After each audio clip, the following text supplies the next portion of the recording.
कुछ आवाजें ऐसी होती है जो कि डायरेक्ट रूह को छूती है, और ऐसी आवाजों में से एक थे हमारे रफी साहब। और आज मैं आपके सामने एक ऐसे ही कमाल का किस्सा लेकर आया हूँ, जहां पर एक ऐसा सॉन्ग, एक इतना प्यारा सॉन्ग ना बनते बनते फाइनली वो बना।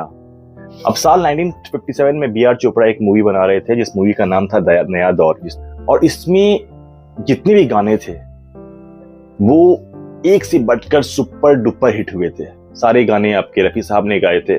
जब ऐसे चिकने चेहरे हो, जब ऐसे मांग के साथ तुम्हारा मैंने।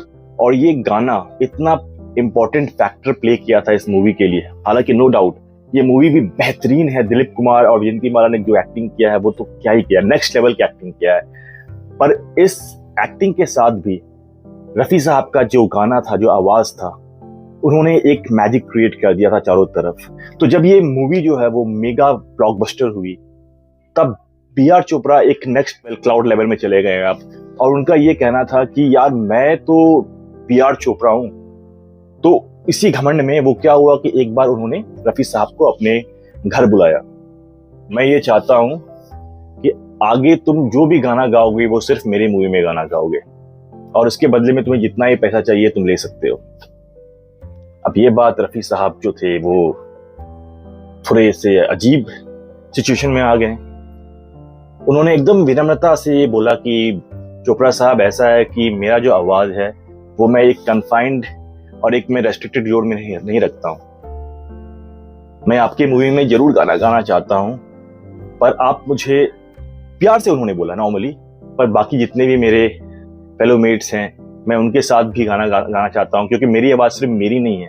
अगर भगवान ने, अल्लाह ने मुझे ये आवाज दिया है तो मैं चाहता हूं कि सभी लोग, जितने भी मेरे पियर्स हैं, मेरे साथ जो मेरे कलीग्स हैं, उनके साथ मैं ये गाना गाऊं।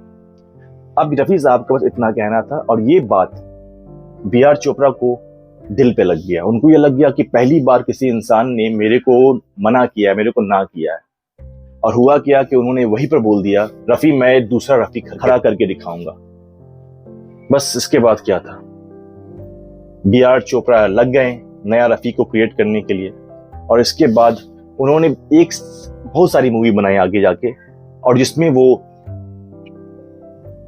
जिस सिंगर को रफी साहब के साथ रिप्लेस करना चाह रहे थे वो थे हमारे महेंद्र कपूर। पर वो शायद ये बात भूल गए थे कि महेंद्र कपूर खुद रफी साहब को अपना गुरु मानते थे। पर ये बात बैल बुद्धि बी आर चोपड़ा को कौन समझाए, वो तो लग गए नीचे गिराने के लिए। पर ये भूल गए थे कि जिसको भगवान और अल्लाह सपोर्ट कर रहा है उसको कोई क्या ही गिरा सकता है। पर फिर भी हुआ ये कि साल आया 1965, और 1965 में बी आर चोपड़ा एक नई मूवी बना रहे थे, एक मल्टीकास्ट मूवी बना रहे थे, जिस मूवी का नाम था वक्त अपने जमाना का बहुत ही popular mega super duper hit movie है, जिसके सारे डायलॉग्स आइकनिक थे। एक्टर्स एक से बढ़कर एक थे। राजकुमार हो गए हैं, सुनील दत्त हो गए, शशि कपूर हो गए हैं, और एक्ट्रेस भी साधना थी और शर्मिला टैगोर थी। और इसमें जो गाना जो था आपका, oh my God, mind blowing. और इसके जो म्यूजिक जिसने दिया था इस मूवी के, वो म्यूजिक डायरेक्टर थे हमारे रवि साहब। अब रवि साहब जो थे वो रफी साहब के साथ पहले काम कर चुके थे। उनको पता था कि रफी का साहब का जॉनर क्या है, उनका स्किल क्या है गाने का, वो किस तरह का कोई भी गाना कैसे वो पल भर में विदिन अ सेकेंड वो उसको चेंज कर सकते थे। पर कहते हैं कि क्या करे, क्योंकि ये मूवी था आपका बी आर चोपड़ा का, और रवि जो थे, Ravi he was working under B R Chopra for this particular movie. तो उनका बात तो मानना ही था, इसलिए वो बाकी जो भी मूवी थे इससे पहले, वो सारे मूवी में वो जैसे वो बी आर चोपड़ा बोलते थे वैसे वो करते थे। तो इसी मूवी में उन्होंने महेंद्र कपूर को फिर से लिया उनके जैसे कि बी आर चोपड़ा के रिकमेंड करने पर, और फिर से महेंद्र कपूर ने भी अपने आवाज को जस्टिस दिया। उन्होंने काफी सारे गाने गाए, कुछ गाना मैं आपके सामने प्ले भी कर देता हूँ।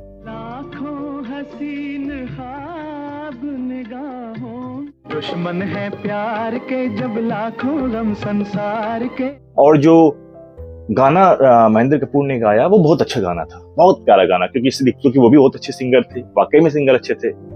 पर इसमें जो टाइटल सॉन्ग था वो सॉन्ग ऐसा था कि जिसमें ये तो मान लो कि रफी साहब के अलावा ये गाना कोई भी और सिंगर गा ही नहीं सकता था।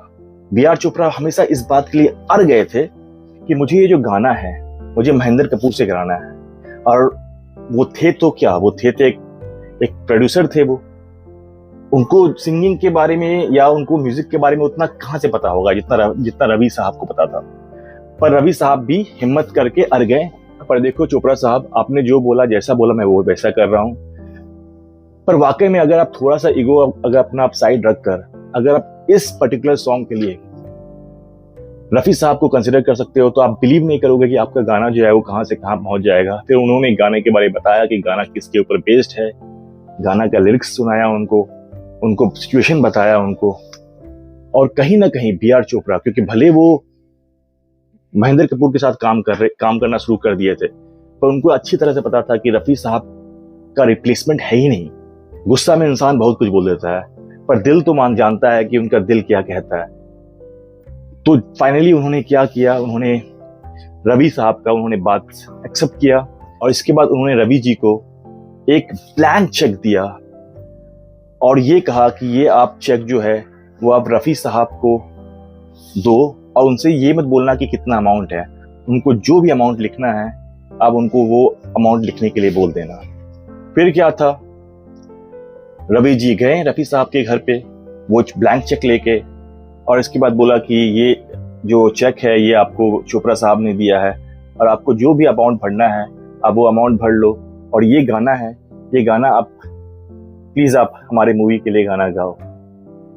जैसे ये बात रफी साहब ने सुना तो रफी साहब, जैसे आपको पता ही है, अरे फकीर इंसान थे, एकदम अल्लाह के इंसान थे, उनको क्या किसी से गिला रखना, क्या किसी से मैल रखना, दिल से सुनते थे, बस वैसे ही थे वो हमारे रफी साहब। तो उन्होंने क्या किया कि उन्होंने मुस्कुरा के बोला कि मैं ये गाना जरूर गाना गाऊंगा और मुझे जितना पेमेंट लेता हूं मैं वही पेमेंट लेना चाहूंगा, क्योंकि मैं हमेशा यही मानता हूं कि मेरी आवाज मेरी नहीं है, मेरी आवाम की है, मेरे जो चाहने वाले उसकी आवाज है। तो मेरे गाने से अगर मेरी आवाज मेरे आवाम तक, मेरे चाहने वाले तक पहुंचती है तो इससे बड़ा फीस क्या होगा मेरे लिए। और फिर उन्होंने ये गाना गाया। अब गाना सुनो, इस गाना का नाम था वक्त के दिन और रात। वक्त से दिन और रात। जब ये गाना गाया रफी साहब ने और जब बी आर चोपड़ा ने सुना तो उन्होंने जो ये कहा था कि मैंने दूसरा रफी खड़ा करूंगा, फिर वो माने इस बात को और फिर वो बोलते हैं कि रफी साहब है और रफी साहब को रिप्लेस करना मुश्किल ही नहीं, नामुमकिन है।